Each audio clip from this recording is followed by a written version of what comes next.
Good morning, students. Class 7th, Lesson 12, Palanquin Bearers. Students, कल हमने read किया था फर्स्ट स्टेंजा। मैंने बताया था पैलनक्विन क्या होता है और बेरर्स क्या होता है। पैलनक्विन क्या होता है? पालकी को बोलते हैं जिसमें लड़की को बिठा के डोली जो होती है, जिस तरह ये ससुराल से मायके में ले जाते हैं। बेयर्स का मीनिंग होता है धारक, जो उसको डोली को उठा कर लेके जाते हैं, उसे बोला जाता है। मैंने कल आपको फर्स्ट स्टैंजा इसका रीड करवाया था। आज हम करते हैं second stanza. Softly, oh softly, we bear her along. She hangs like a star in the dew of our song. She springs like a beam on the brow of the tide. She falls like a tear from the eye of a bride. Lightly, oh lightly, we glide and we sing. We bear her along like a pearl on a string. First देखिए, Hanks क्या होता है? लटकना, किसी चीज़ का hang होना, लटकना। Due जो होता है ओस की बूंदे बोल देते हैं। स्प्रिंग्स क्या होता है? Move quickly. बीम किरणें। ब्रो मैंने क्या होता है? मस्तक। सॉफ्टली और softly we bear her along. बड़े ही धीरे, बड़े ही नाजुकता से हम उसे उठाकर चल रहे हैं। कौन कहते हैं? वो धारक जो डोली को उठाते हैं, वो कहते हैं कि बड़े ही धीरे से और बड़े ही नाजुकता से, बड़े ही आराम से जो है हम उसको उठाकर चल रहे हैं, साथ साथ मिलकर उस डोली को लेकर चल रहे हैं। She hangs like a star in the dew of our song. धारक कहते हैं जब जब हम गीत गाते हैं, उस गीत में हमें ऐसा लगता है कि जो दुल्हन है वो टिमटिमाते तारे की तरह लगती है। हमारे गाने में उस टिमटिमाते तारे की तरह दिखाई पड़ रही है। She springs like a beam on the brow of the tide. समुंदर में ज्वार आता दिखाई देता है।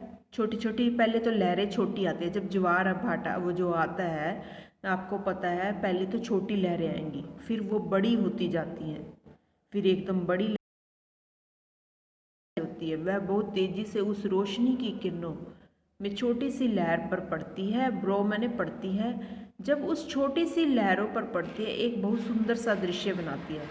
ठीक कल्पना का है, वो डोली उठाने वाले कह रहे हैं। कौन कह रहे हैं? वो डोली उठाने वाले कह रहे हैं। She falls like a tear from the eye of a bride. जब कोई भी महिला या लड़की अपना घर छोड़कर जाती है, वो बहुत ही ज़्यादा उसे दुख लगता है और वो रोती है। उसके आंसू कुछ इस प्रकार से बह रहे हैं, मानो ऐसा लग रहा है जैसे आंसू का झरना बह रहा हो। कैसा लग रहा है? मानो आंसू का झरना बह रहा हो। लाइट वो धारक कहते हैं, आगे कहते हैं हम बड़े हल्के से, lightly o lightly we glide and we sing. धारक कहते हैं कि हम बड़े हल्के से और बड़े आराम से हम उन्हें लेकर चल रहे हैं, और उसके साथ साथ हम गाना भी गा रहे हैं। क्या गाना गा रहे हैं? हम गाना भी गा रहे हैं। We bear her along like a pearl on a string. हम उसे बड़ी आसानी से लेकर जा रहे हैं, हिचकोले खाते हुए उसे लेकर चल रहे हैं। पर्ल ऑन स्ट्रिंग का मतलब क्या होता है? पर्ल ऑन, जब भी कोई मोती धागे में पिरोया जाता है, धागे में मोती को पिरोया जाता है, तो वह एक सफ़र करता है। उसके बीच में वो हिचकोले भी खाता है। जब कोई भी पानी की बूंदें किसी लताओं पर पड़ती हैं, पर उस पर गिरती हैं, तो वह बूंदें सफ़र करती हैं, हिचकोले खाते हुए आगे बढ़ती हैं।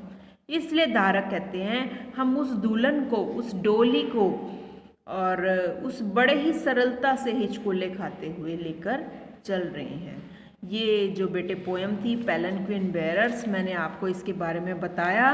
इसमें जो है डोली के बारे में और उस लड़की के बारे में, जो पालकी है उसे वो धारक अपनी बताते हैं, अभी वो कैसे उसको लेके जाते हैं। वो पालकी को उठाकर लेकर जा रहे हैं, वो अपनी कविता कह रहे हैं। पूरी कविता में धारक अपनी बात करते हुए नजर आए हैं आपको। आपने देखा होगा बड़े ही कोमलता से, बड़े ही नाजुकता से वो कह रहे हैं कि हमने उस डोली को उठा कर रखा है जिसमें वो दुल्हन बैठी है, हम उसे साथ में बराबर ले लेके सभी लोग उस पालकी को लेकर जा रहे हैं। ये बेटा हमारी पोएम थी पैलेंक्विन बेरर्स, ये कंप्लीट होगी। Okay students.